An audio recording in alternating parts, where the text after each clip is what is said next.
Friends and colleagues, the latest IPCC report is a reminder of what our grim future holds in an increasingly warming planet and a changing climate. It is a good time to remind ourselves that this is actually nothing new because we have been hearing these warnings for the past years, even decades. Only this time, the window of opportunity is fast closing in. We are at the risk of breaching the 1.5 degrees limit of the Paris Agreement 10 years earlier than expected. We do not have the time to spare. It is clear that COP26 has to deliver a climate emergency finance delivery plan to constantly raise ambition until 2025 to combat the global climate emergency unitedly.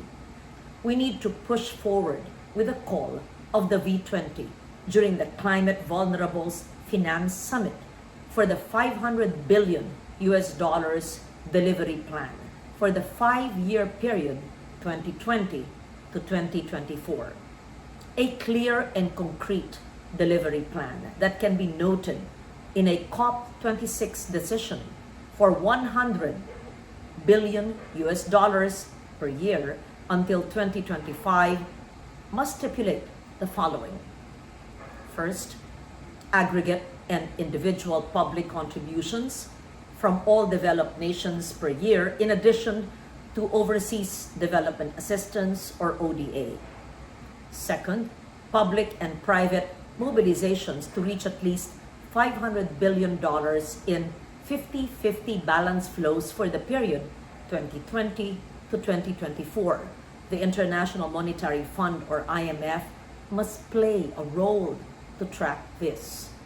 Third, debt and grant proportions per developed country with growing emphasis on grants, especially for adaptation. And fourth, transparency on the implementation through an annual tracking conducted independently.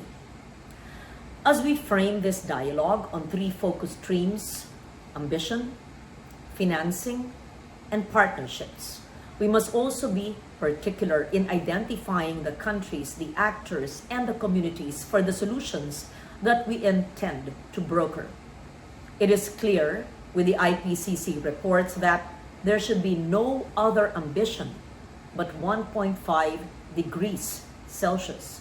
Being able to survive and thrive in a 1.5 degree Celsius world should then be our yardstick for adaptation. Every country must have adequate information on local climate risks and hazards in order to identify fit-for-purpose, responsive, and community-based adaptation, such as multi-hazard early warning systems, flood prevention measures, and nature-based solutions. Through this, our country should estimate the total amount of funding these measures would require and how much is available and still to be sourced from domestic and foreign funding mechanisms. With every additional warming, the larger the challenges and the changes in our climate, and consequently, the greater level of financing needed.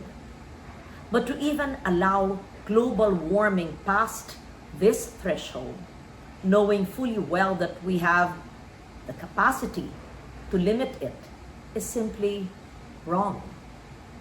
Leading up to COP26, we must maximize our partnerships by bridging governments and communities together in order to ensure that we deliver on ambition and financing this crucial decade. Thank you.